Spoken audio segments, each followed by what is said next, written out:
Good morning. Ang aga ko nagising 4 o'clock. Pero 10 p.m. naman, nahiga na kami. So siguro mga 10:30 ako nakatulog. So mayroon akong 5.5 hours of sleep. Kahit sa Bulacan, minsan 4 ako nagigising. Lalo na dito kasi namamahay ako. Anyway, supposedly uuwi na kami today pero hindi pa sure. Kasi maghanap-hanap muna ako ng for rent sa Facebook. Tapos baka tingnan namin if ever mag-extend kami ng one night. Kasi sayang naman yung pamasahe namin tsaka yung toll gate na fee. Nag-skyway pa kami. Yung sa 4 na bahay kasi tinignan namin kahapon, 2 lang yung okay. Yung iba hindi okay. So ayan, kasama ko yung mga babies. Si Mahal tulog pa. Mga 6 pa yung gigising. Pero it's already almost 5 a.m. Mga 1 hour na ako nagbrowse. Tapos maya mag-breakfast na tayo. Tuloy ko lang muna yung pag-search ng bahay. Nag-decide kami na mag-book ng another night dito. Kasi nga maghahanap pa rin kami apartment ngayon. Hindi baka makakarating kami ng Quezon ngayon.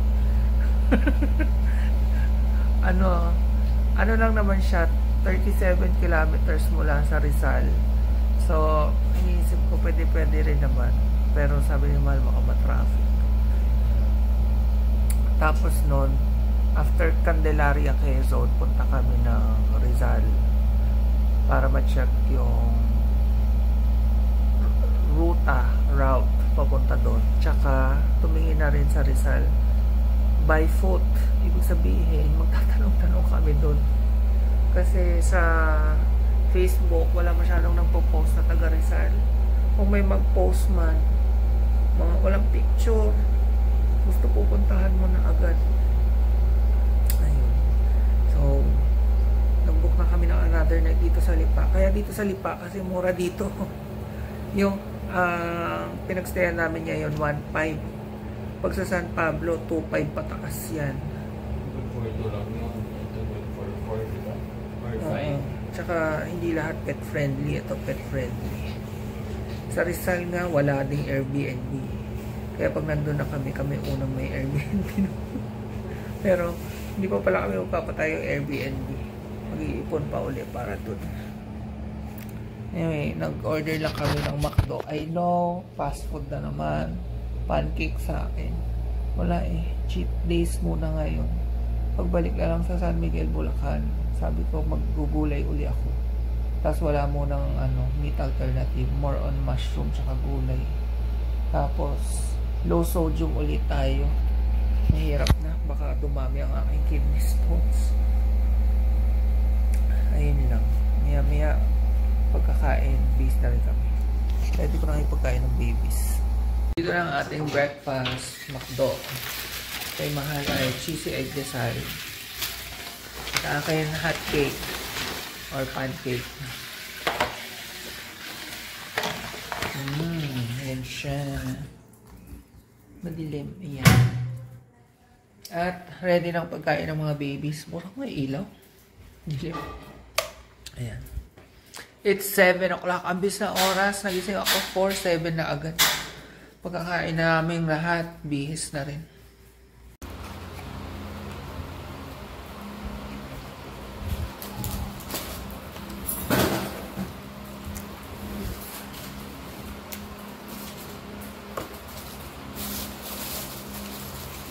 Okay, nakaligo na ako.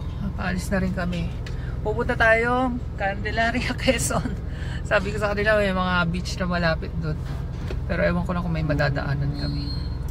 Kaya minumuksan lang ni Mahal yung gate. Tapos tara na. It's 8:03 a.m. Tingnan natin kung anong oras tayo darating doon.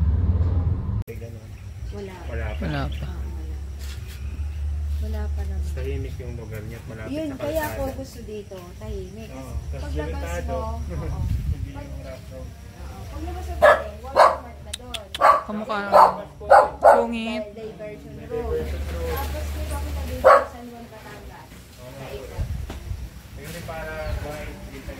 Kasama po yung kubo. Ay, may nakatao. May tao po pala.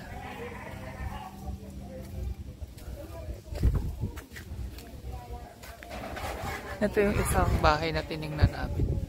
Malawak yung lupa.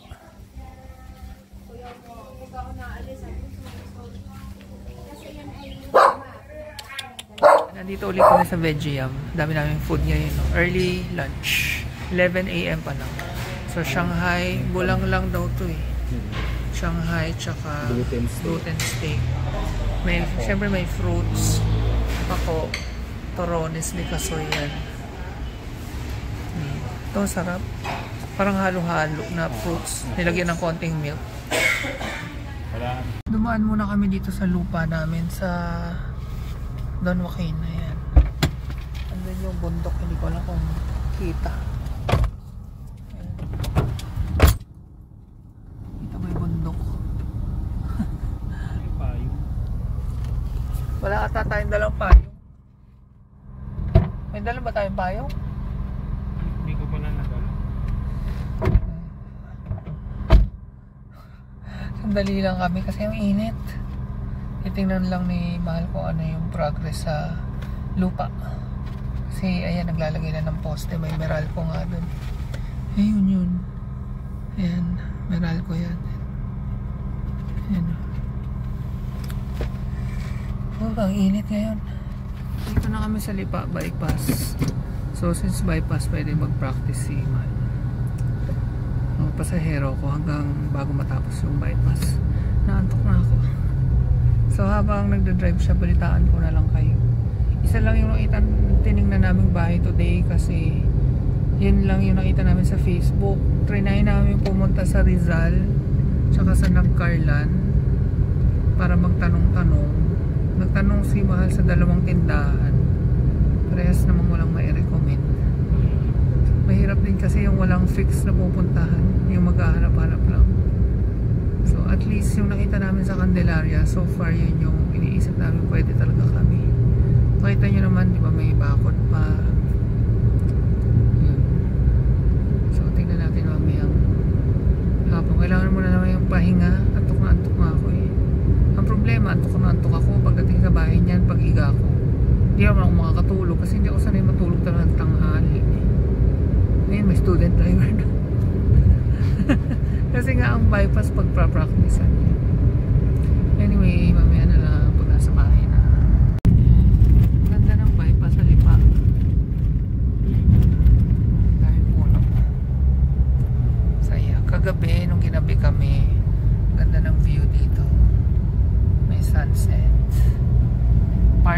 Part ng sunset nakikita kagabi. Ito yung isang titingnan ng bahay. Ganda ng flats. Kitchen.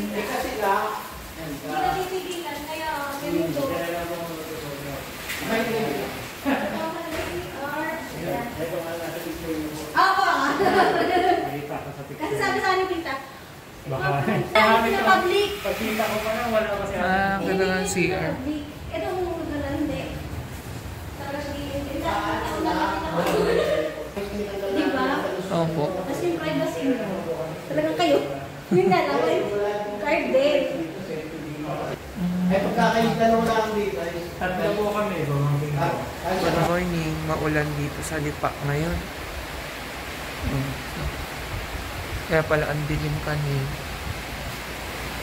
It's raining. Lalo na tuloy ang lamig. Ang lamig dito. Maaga ako nagising. Mga 5. Tapos bumaba na ako. Nanood ako ng Netflix. So magising. It's 6. So titingin kami kung anong pwedeng gawing breakfast. Umuulan, masarap lomi. Medyo tumila na yung ulan pero may ambon-ambon pa. Hahanap lang kami ng makakain. Ready kami sa rainy season. Breakfast na. Gutom na kami. It's almost 7 a.m. Ayan. I-tutor ko rin kayo dito sa village sa Lipa. Hindi ko lang alam kung anong pangalan ng village. Ano ang pangalan ng village na to? Hindi ko alam. So, sarado pa yung mga tindahan. Ang nabili lang namin ay kalamansi. Tingnan natin kung may mabibili pa dun sa ibang tindahan. Pero yung mga kainan, kunyari yung may mga silog, kasi pwede naman kaming sinangag tsaka itlog. Sarado. Ayan, may nakita naman kaming bukas na. So, umorder kaming Shanghai silog. Yung Shanghai, iuwi namin kay Paul. Yung itlog at fried rice sa amin. Ito na lang maaga ito magbukas. Bahay na kami. Ito na yung ating silog. Yung Shanghai, yan, pasalubong namin kay Paul. O, naka 8 pieces din yan. Tapos bumili kami kamatis, sibuyas. Tapos extra egg. May natira pa akong kape kahapon. Tapos kalamansi with water. Mamaya, if ever hindi traffic, dadaan kami Santo Tomas para makakain ng long vegetarian. Pag traffic, huwag na lang. Next time. Makatisala lang muna.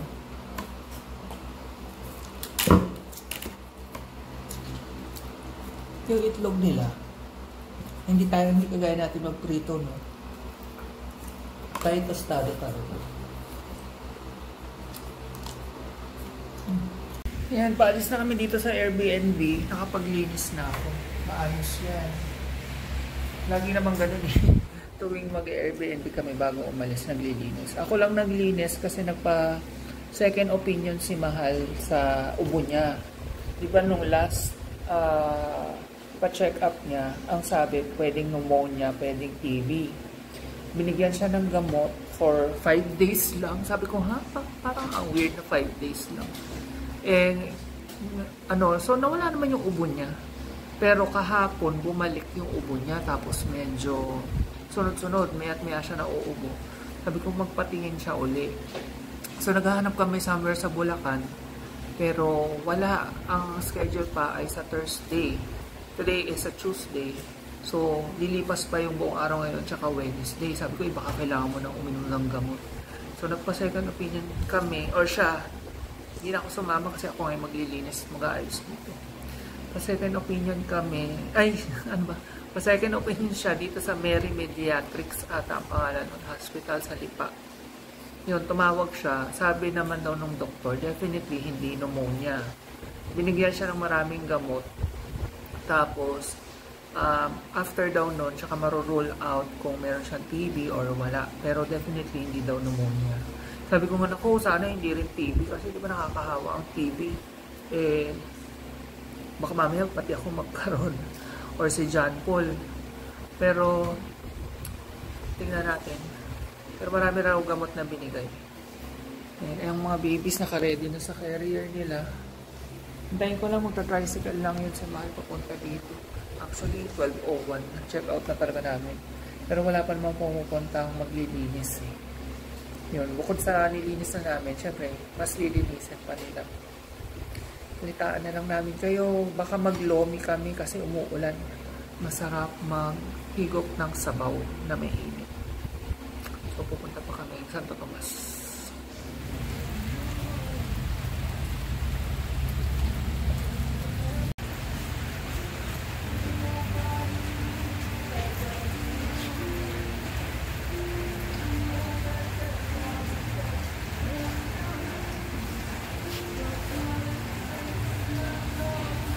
So yan, sakto nakikita nyo, umuulan.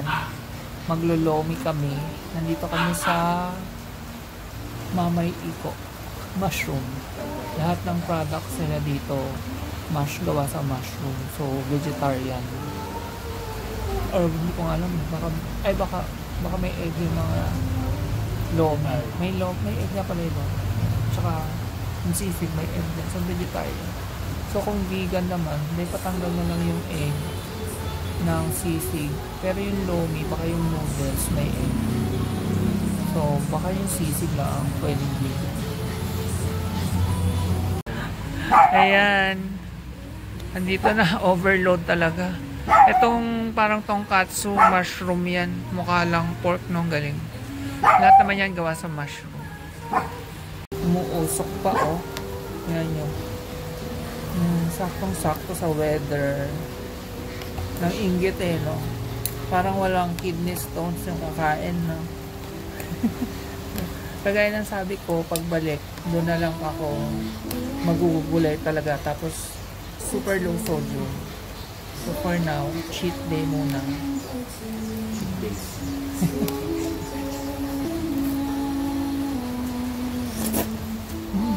Hop. Tapos ang init-init ng sabaw eh. Tapos umuulan sa background namin.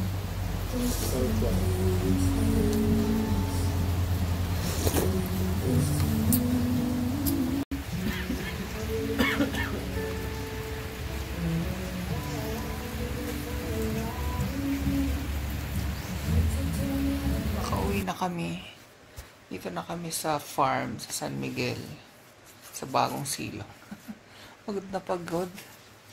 Pagka baba, nagpalit lang ng bedsheet ng kama, tapos nagpunas. Yung higa na. Mamaya na kami kakain. Pati sila Chloe, pagod yan. Pero, yan. Chloe, nag-enjoy naman yan. Mahilig yan sa lakad eh. So, yun nga, hindi ko pa ata nasabi sa vlog na may napili naman na kami na bahay. Hindi ko siguro sasabihin para surprise. Pag lilipat na lang kami doon, tsaka nyo makita. So, at least sulit yung 3 days, 2 nights naming pagstay sa Lipa kasi may napuntahan naman. May nahanap kaming bahay. Pero sobrang nakakapagod. Maraming salamat sa lahat ng sumagot, sa lahat ng naghanap din para sa amin. Marami rin tumulong sa aming maghanap eh. Pero yung mga nahahanap din nila, ayaw na masyadong maraming pets. Yung bibigyan ko na lang kayo ng hint, medyo malayo yung lilipatan namin. Pero sama-sama kaming lahat, kasama si Bailey. Yun. So siguro may mafi-figure out nyo na rin pag napanood nyo tong vlog kasi ilan lang naman yung blinag kong place eh. So good night, salamat sa pagsama sa aming journey dito sa house hunting na for rent. Yan. Bye-bye, pahinga na kami.